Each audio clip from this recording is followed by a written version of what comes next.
नमस्कार प्यारे विद्यार्थियों, आज हमारे स्टडी विद शर्मा चैनल में आपका स्वागत है। आज हम लोग देखेंगे क्लास 10 का यहाँ पे साइंस सब्जेक्ट प्रोजेक्ट जो आपका 23 नवंबर को हुए थे। तो अब इसमें देखते हैं कुछ इंपॉर्टेंट क्वेश्चंस भी हैं और इस चैप्टर को ज़रा ध्यान से देखिएगा क्योंकि यह केमिस्ट्री का चैप्टर 4 है जो बहुत ज़्यादा इंपॉर्टेंट होता है। इसको चलिए देखते हैं कि इसका आंसर्स में क्या क्या है और क्या इसका क्वेश्चन है। चलिए हम बताते हैं। नीचे आप देख सकते हैं कि क्वेश्चंस, और इसके पहले हम बता देना चाहता हूँ कि अगर यदि आप हर वीकली टेस्ट को अगर आप पाना चाहते हैं तो आप मेरे चैनल में जुड़ सकते हैं और मेरा यूट्यूब चैनल को आप सब्सक्राइब कर लें। यहाँ पर हर मैं वीकली टेस्ट का क्वेश्चंस का आंसर डाला करता है जो क्लास 9 से 12 तक का है और सारे हम प्रीवियस ईयर्स मॉडल से इस चैनल पर करवाने वाले हैं। तो इसलिए देखते हैं क्वेश्चंस को। पहला क्वेश्चन है आपका कि निम्नलिखित में से किस गुण के कारण कार्बन बड़ी संख्या यौगिक का निर्माण करता है। तो पहला ऑप्शन है चतुर्थांश। इसमें क्या होता है मैं आपको समझाता हूँ। संयोगिता। और उसके बाद नीचे में आप देख सकते हैं श्रृंखला, और ऑप्शन नंबर सी में है ए और बी दोनों, इनमें से कोई भी नहीं। तो चलिए इसको हम पहले आंसर बनाने से पहले मैं आपसे कुछ समझाना चाहता हूँ।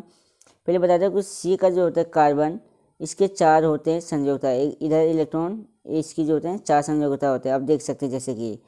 तो ये भी इसको जोड़कर रखता है और साथ ही साथ श्रृंखला क्या होता है, इसमें सी सी सी इस तरह से कार्बन जुड़ते हुए चले जाएंगे। तो यह एक श्रृंखला का भी निर्माण करता है और साथ में इसके 4 संयोगिता होते हैं कार्बन के। इसी तरह हर एक कार्बन में आपको देखने को मिलेगा, यानी कि इसका जो राइट आंसर होगा वह आपका ऑप्शन नंबर सी, यानी कि ए और बी दोनों ज़रूरत होते हैं। तो पहला क्वेश्चन का ऑप्शन नंबर सी बिल्कुल सही है। नेक्स्ट क्वेश्चन है आपका कि मेथेन का रासायनिक सूत्र क्या होता है। तो पहले मेथेन, तो आपको मैं एक रूट वर्ड बताता हूँ। पहले होता है मैथ, फिर होता है एथ, फिर प्रोप, ब्यूट, उसके बाद पेंट, इस तरह से करते हुए 9 तक चले जाते हैं। तो यहाँ पे आप देख सकते हैं कि ये जो आपका मैथ जो होता है वह फर्स्ट में ही होता है। यहाँ पे आप देखिए कि जो मैथ्स जो होता है वह फर्स्ट में ही होता है, तो फर्स्ट। लेकिन यहाँ पे देखिए लास्ट में एन लगे हुए हैं, तो ना जो लगा था तो एन का होता है, एल्केन, एल्किन और एल्काइन। तो मैं वो फार्मूला भी आपको बता देता हूँ। तो यहाँ पे फिलहाल अभी मैं समझाता हूँ। मेथेन होता है 1, यानी कि कार्बन इसमें सी है और इसमें जो होते हैं हाइड्रोजन जो होते हैं चारों तरफ से घिरे होते हैं, जैसे अभी बताया कि 4 बॉन्ड होते हैं कुछ इस तरह से। तो इसका जो फार्मूला जो आपका निकल के आ जाएंगे वह हो जाएंगे सी, तो इसमें CH4। तो आप देख सकते हैं कि ऑप्शन नंबर कौन सा वाला में, तो आप देख सकते हैं ऑप्शन नंबर सी में आपको देखने को मिलेगा। ये इसका राइट आंसर हो जाएंगे। CH4 जो होता है वह मेथेन का सूत्र होता है। अब आपको एक चीज़ और मैं बता देता हूँ थोड़ा सा अलग से। आप देखिए यहाँ पे कि एल्केन और एल्काइन का सूत्र क्या होता है। तो एल्केन का जो सूत्र होता है वो आता है CN फिर H2N+2, ये होता है एल्केन का। एल्किन का होता है CnH2n और एल्काइन का होता है CnH2n-2। तो ये तीनों फार्मूले का बहुत ज़्यादा इंपॉर्टेंस में लेते हुए इसको आप याद कर ले, क्योंकि इससे आपको बहुत ज़्यादा इस चैप्टर में हेल्प मिलने वाला है। तो पहला होता है एल्केन, दूसरा का होता है एल्किन और तीसरा का होता है एल्काइन। एल्केन में होता है जो सिंगल बॉन्ड होता है, ये भी ध्यान रखिए। एल्काइन में जो होता है वह डबल बॉन्ड होता है और एल्किन में भी ट्रिपल बॉन्ड होता है। तो यहाँ पर आप देखिए। अब नेक्स्ट क्वेश्चन से आपका, तो क्वेश्चन नंबर 2 का आपका ऑप्शन नंबर सी आपका बिल्कुल सही हो जाएंगे। नेक्स्ट क्वेश्चन है आपका कि इनमें से कौन कार्बन का अवरूप है। तो कार्बन का जो अवरूप जो होते हैं वह आपका है यहाँ पे हीरा भी है, ग्रेफाइट भी है और यहाँ पे C60 भी है, यानी कि ऑप्शन नंबर जो डी है आपका वह बिल्कुल सही हो जाएंगे, यानी कि ऑप्शन नंबर डी आपका राइट हो जाएंगे। ये सभी जो कार्बन के एक अवरूप ही हैं।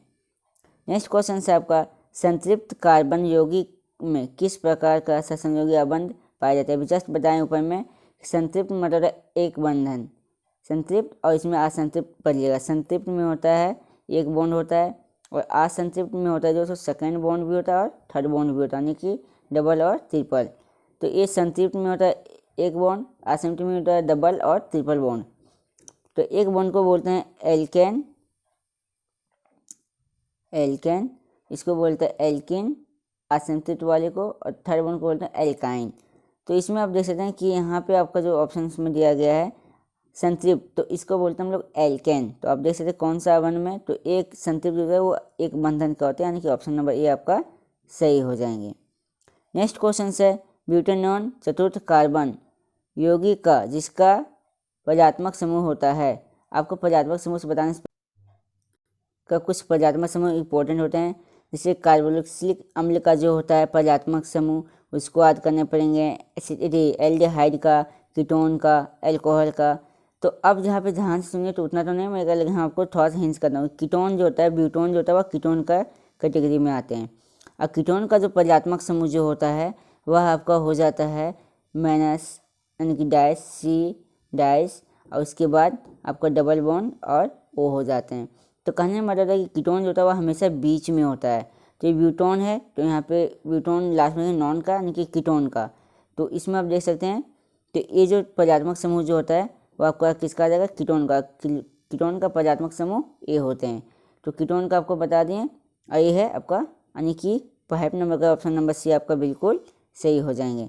नेक्स्ट क्वेश्चन नंबर 6 है आपका CH3Cl यानी कि कार्बन एक है, हाइड्रोजन 3 और Cl, तो इसका प्रजात्मक समूह। अब फिर से आपको एक प्रजात्मक समूह यहाँ पे देखने को मिल गए। तो मैं आपको प्रजात्मक समूह में इसमें सीधा बता देता हूँ कि क्या होता है। तो यहाँ लास्ट में देखिए आपका Cl है, तो जिससे कि हैलोजन जो होते हैं इसमें प्रजात्मक समूह में एक आपका आया जाएगा हैलोजन। तो हैलोजन का जो प्रजात्मक समूह होता है वो आता है डैश Cl डैश Al, इस तरह से इसमें आपको देखने को मिलते हैं। तो यहाँ पे डायरेक्टली देखिए आपका Cl है, तो ये जो आपका हाइड्रोजन प्रजात्मक समूह का है। तो इसका जो आप संरचना करना चाहेंगे देखिए ऐसे CH, फिर यहाँ पे H, फिर यहाँ पे H और फिर यहाँ पे आपका Cl। तो इस तरह से इसका प्रजात्मक समूह का, तो इसका बिंदु संरचना देखिए आपका ये हो गए। और यदि इसमें देखिए Cl जो है वह आपका प्रजात्मक समूह है, तो यह जो प्रजात्मक समूह जो आता है वह हाइड्रोजन में आते हैं। देखते हैं कौन सा ऑप्शन में आपका है। तो आप देख सकते हैं कि ऑप्शन नंबर आपको सी में ये चीज़ देखने को मिलेगा, नहीं कि ऑप्शन नंबर सी इसका सही हो जाएंगे। क्वेश्चन नंबर 7 की ओर आते हैं। इनमें से कौन ऑक्सीकरण पदार्थ है। ऑक्सीकरण मतलब होता है कि ऑक्सीजन से ही वह पदार्थ जलेगा। तो इसमें देखिए यहाँ पे आपका जो ऑप्शन नंबर जो बी है वह आपका सही हो जाएंगे, KMnO4। लेकिन इस चीज़ ध्यान रखें कि यह जो प्रवृत्ति जो होता है वह क्षारीय प्रवृत्ति का होता है, इस चीज़ को भी ध्यान में रखिएगा। इसमें दो तरह से जाते हैं, जिससे ऑक्सीकरण होता है तो इसमें एक समूह लेता है, या तो वह अम्लीय होगा या तो क्षारीय। लेकिन ये जो इसमें ऑप्शन में दिया गया है वह KMnO4 वह आपका क्षारीय प्रवृत्ति का होता है, यानी कि क्वेश्चन नंबर 7 का आपका ऑप्शन नंबर बी बिल्कुल सही हो जाएंगे। नेक्स्ट क्वेश्चन नंबर 8 है आपका कि C3H6 का समजातीय श्रेणी का संबंध है। तो मैं अब इससे पहले आपको एल्केन और एल्काइन का फार्मूला निकाल चुके हैं, बता चुके हैं। तो यहाँ पे देखिए आपको हम अभी निकाल के फिलहाल एक बार और बता देता हूँ। CnH2n+2 ये आपका एल्केन का फार्मूला होता है, ये इसी का है। ऐसा क्यों, मैं आपको बता देता हूँ। Cn देखिए यहाँ पे ए जो होता है यहाँ पे C3 यानी कि यहाँ पे आप देख सकते हैं, तो यहाँ पे N की जगह पे 3 प्लस नहीं लिखेंगे H2 गुने N का मान फिर से यहाँ पे 3, क्योंकि यहाँ पे 3 दिए हुए हैं इसलिए 3 लेंगे यहाँ पे +2। तो ये हो जाएंगे C3H6+2 और फिर करेंगे तो C3H6 यानी कि ये आपका लिखा 6 और 2 8 हो जाएंगे यहाँ पे लास्ट में। तो आपका फॉर्मूला लिखा है C3H8। तो देख सकते हैं यह आपका एल्केन का है, तो यह एल्केन में आता है ग्रुप में। अब एल्केन में देखते हैं कि 8 हर नंबर पे आता है। तो फर्स्ट में होता है मैथ, फिर होता है एट, फिर होता है प्रॉप। तो फिलहाल इसमें अभी वो चीज़ तो नहीं पूछा है, तो आपको सिर्फ पूछा एल्केन और एल्काइन में। तो ये जो आपका जो आते हैं वो आपका एल्केन के ग्रुप में आते हैं। तो ये आपका राइट आंसर हो जाएंगे, 8 का ऑप्शन नंबर ए आपका बिल्कुल सही हो जाएंगे। नेक्स्ट क्वेश्चन नंबर 8 है आपका 9 कि एथेनोइक अम्ल NaCO3 के साथ अभी क्लियर करके कौन सा गैस बनाती है। तो यह जो गैस बनाती है CO2 का गैस का निर्माण करते हैं, यानी कि ऑप्शन नंबर सी जो आपका वो सही हो जाएंगे। तो इस तरह से आप देखिए। इसके बाद नेक्स्ट क्वेश्चन है आपका 10 नंबर। इनमें से कौन साबुनीकरण अभिक्रिया रासायनिक समीकरण है। ध्यान से सुनिए, इसमें 2 क्वेश्चन इंपॉर्टेंट है, एक साबुन के और अपमार्जक में अंतर। तो ये क्वेश्चन को ज़्यादा जरूर इंपॉर्टेंट में लेते हुए इसको नोट कर लीजिएगा। फिलहाल मैं इसका ऑप्शंस बता देता हूँ कि आपको ऑप्शन नंबर सी जो इसका राइट आंसर हो जाएंगे। तो इस तरह से आपका 10 क्वेश्चन आपका ऑब्जेक्टिव जो होता है वो प्रोजेक्ट एल वाला क्लियर हो गए। आप नीचे कुछ देख सकते हैं आपका सब्जेक्टिव क्वेश्चन से। अगर यदि आप सब्जेक्टिव क्वेश्चन का यदि आप PDF पाना चाहते हैं तो आप हमें इस चैनल में डिस्क्रिप्शन में आप मेरे जाके वहाँ पे टेलीग्राम चैनल पर आप जुड़ सकते हैं। वहाँ पे हम दे देते हैं, वहाँ से आप इसको ले पाएंगे। अगर वीडियो थोड़ा बहुत भी पसंद आया हो तो लाइक कमेंट सब्सक्राइब करना बिल्कुल भी ना भूलें। और मैं आपको बता देना चाहता हूँ कि इस सप्ताह के अंदर हो सकता है कि आपका न्यू सिलेबस के अकॉर्डिंग मॉडल सेट आने वाले हैं, और साथ ही साथ आपका कार्यक्रम जो फाइनल एग्ज़ाम होने वाले हैं उसका रूटीन भी आने वाले हैं। अगर इसी तरह का आप वीडियो पाना चाहते हैं तो सब्सक्राइब करें, और इस चैनल पे हम सारे प्रीवियस ईयर मॉडल सेट को हम करवा रहे हैं।